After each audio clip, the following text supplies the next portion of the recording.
வணக்கம். ரொம்ப நாள் கழிச்சு ஒரு ஈவெண்ட் பண்ணால் எங்கள் டீம் டிசைட் பண்ணாங்க. எங்கே ஈவெண்ட் பண்ணலான்னு டிசைட் பண்ணும்போது ஓமானுக்கு போய் ரொம்ப வருஷம் ஆகுது, ஓமானுக்கு போகலான்னு டிசைட் பண்ணாங்க. இந்த வாட்டி 15th மே அன்னைக்கு சலாலாலையும் 16th மே மஸ்கட்லேயும் ஈவெண்ட் பண்ணுறதா டிசைட் பண்ணியிருக்காங்க. ஸோ சலாலாலையும் மஸ்கட்லேயும் உங்களை சந்திக்கிறேன். இந்த வீடியோட டிஸ்கிரிப்ஷனில் அந்த கூகுள் ஃபார்ம் இருக்குது. அந்த கூகுள் ஃபார்ம் ஃபில் பண்ணி அனுப்பிச்சிங்கன்னா எங்கள் டீம் உங்களை கான்டாக்ட் பண்ணுவாங்க. வணக்கம், good morning, happy morning, wonderful morning. நான் இன்றைக்கி ஆரம்பிக்கிறதுக்கு முன்னாடி ரொட்டீனுங்கிறது எவ்வளோ சக்ஸஸ்ஃபுல்லாக இருக்கும், தட் இஸ் ஒரு ரொட்டீன் ஒரு மேலே உங்களுக்கு தோணலை அப்படின்னா எவ்வளோ சக்ஸஸ்ஃபுல்லாக இருக்குங்கிறதுக்கு ஒரு எக்ஸாம்பிள் சொல்கிறேன். பஃபெட்டோட போர்ட்ஃபோலியோவில் ரொம்ப அவுட் சைஸ்டு போர்ஷனாக போயிடுச்சு.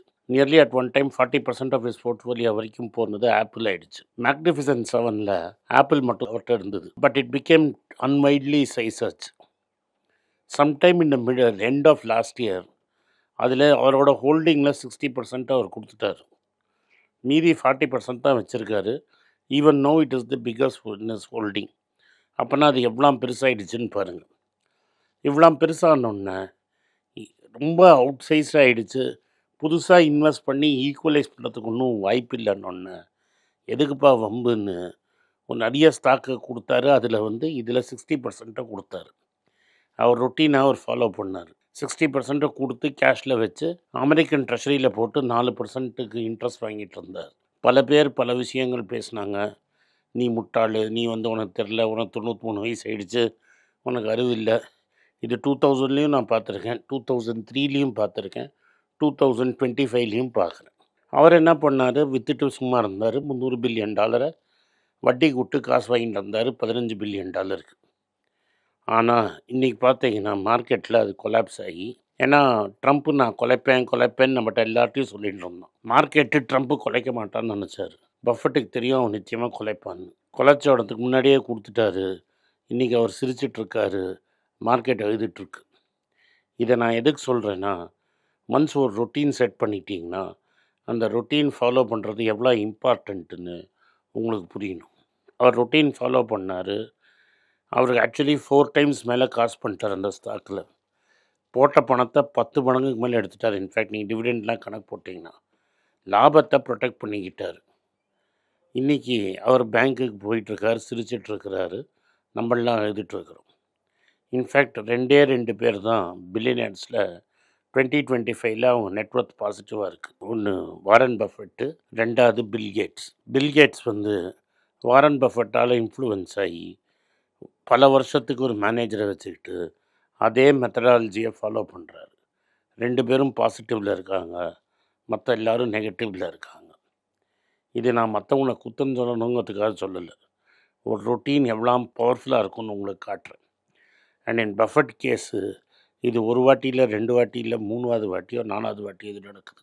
ஸோ 4 வாட்டி ஒருத்தர் அதையே பண்ணிட்டார்னா அவருக்கு விஷயம் தெரிஞ்சு தான் பண்ணுறாருங்கிறத புரிஞ்சுக்கங்க. இப்போது ரொட்டீன்னா என்ன? நம்ம எல்லோரும் என்ன பண்ணுவோம்னா வில் பவரை நம்புவோம். சப்போஸ் நீங்கள் வெயிட்ஸ் தூக்குறீங்கன்னு வச்சுக்கோங்க, முதல் நாள்லேயே 50 கிலோலாம் தூக்க முடியாது. அன்லஸ் நீங்கள் ட்ரெயின் ஆகி ஃபிட்டாக இருந்தீங்கன்னா.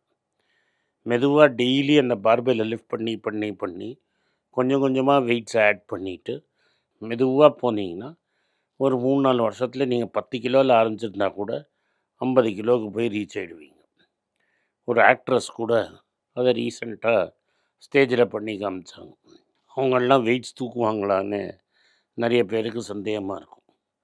ஸோ அது மாதிரி பண்ணுறதுல உங்களுக்கு என்ன அட்வான்டேஜ்னால், உங்களுக்கு இந்த ஸ்டடி ப்ராக்டிஸுங்கிறது இம்பார்ட்டண்ட். வில் பவருங்கிறது ஒரு நாளைக்கு தம் பிடிச்சி செய்கிறது. ஆனால் அந்த வில் பவரும் மசில் தான். அதை நீங்கள் ரெகுலராக ஒர்க் பண்ணால் தான் வரும்.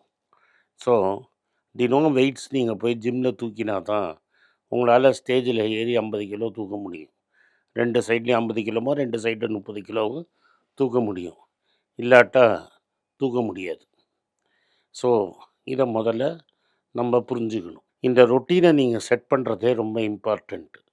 நம்ம யாரும் நம்ம செட் பண்ணுற ரொட்டீனை பற்றியே யோசிக்கிறது கிடையாது. அதான் வீட்டிலேருந்து சொல்லியிருப்பாங்க, காத்தால எழுந்து பல் தேய், குழி, சனிக்கிழமைக்கு எண்ணெய் தேய்ச்சி குழி. அது மாதிரி நம்ம அதே ரொட்டீன். ஆக்சுவலாக இந்த ரொட்டீனை பற்றி நீங்கள் யோசிக்கணும். கரெக்டாக கரெக்டாக அந்த ரொட்டீனை நீங்கள் யோசிச்சிங்கன்னா இந்த பேப்பர் படிக்கிறதுங்கிறது ரொம்ப ஈஸியாக போயிடும். எனக்கு அது அப்படி தான் பழக்கினாங்க. ஒரு நாளைக்கு ஒரு 1.5 மணி நேரத்தில் 7 பேப்பர் 1 ஹவரில் 7 பேப்பர் படிக்கணும்னா காலத்தால் எழுந்தோடனே முதல்ல எக்ஸசைஸ் தான். எக்ஸசைஸ் முடிச்சுட்டு கீழே வந்து ஹார்ன் படுக்கிறச்ச தான் பேப்பர். அந்த ரிக்கவரி டைமுங்கிறது 1 ஹவர் ஆகும். அந்த 1 ஹவர் டைமில் தான் 7 பேப்பரை நம்ம படித்து முடிக்கணும். ஸோ பண்ணி பண்ணி பண்ணி பண்ணி ப்ராக்டிஸில் கண் அப்படியே நியூஸில் பட்டுனே இருக்கும். எது இம்பார்ட்டண்ட் இல்லைன்னு ஃபாஸ்ட்டாக ஸ்கிம் த்ரூ பண்ணிடுவேன். முன்னெல்லாம் ஜென்ரல் பேப்பர் நிறைய படிச்சுட்டு இருந்தேன். ஒரு 30 வருஷமாக என்ன ஆகிடுச்சுன்னா ஃபைனான்ஷியல் பேப்பர் உன்னி கவனிக்கணும். ஸோ இந்தியாவில் at least 3 financial paper, Hindu Business Line எப்போவாது ஒரு வாட்டி பார்ப்பேன். மெயினாக Economic Times, Mint, Business Standard daily பார்த்துருவேன். அதுக்கப்புறம் வால் ஸ்ட்ரீட் பார்க்கணும், நியூயார்க் டைம்ஸ் பார்க்கணும், ப்ளூம்பர்க் டெர்மினல் பார்க்கணும், ஃபைனான்ஷியல் டைம்ஸ் பார்க்கணும், எக்கனாமிஸ்ட்டாக வாரத்துக்கு ஒரு வாட்டி பார்க்கணும். ஸோ இது வந்து டெய்லி ரொட்டீன் ஆகிடும்.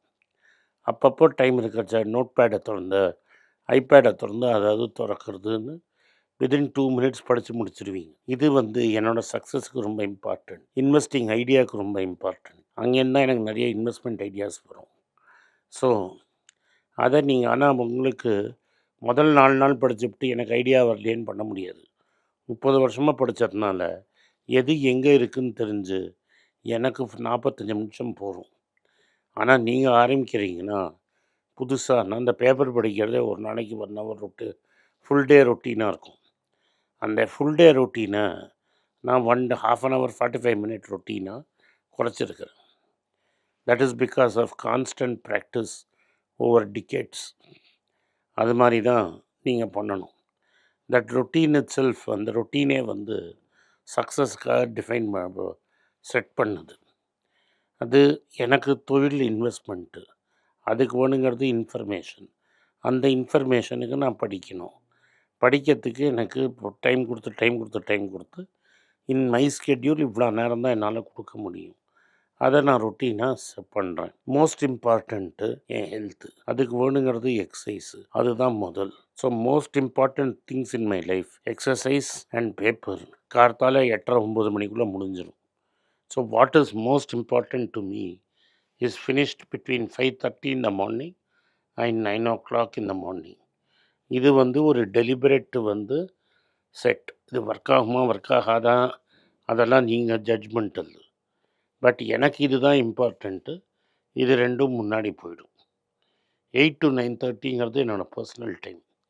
9:30க்கு I get to work. So இது மாதிரி என்னோடய டெய்லி ரொட்டீனில் இப்படி இருக்குது. அது மாதிரி உங்கள் ரொட்டீன் என்ன அப்படிங்கிறத நீங்கள் பார்க்கணும்.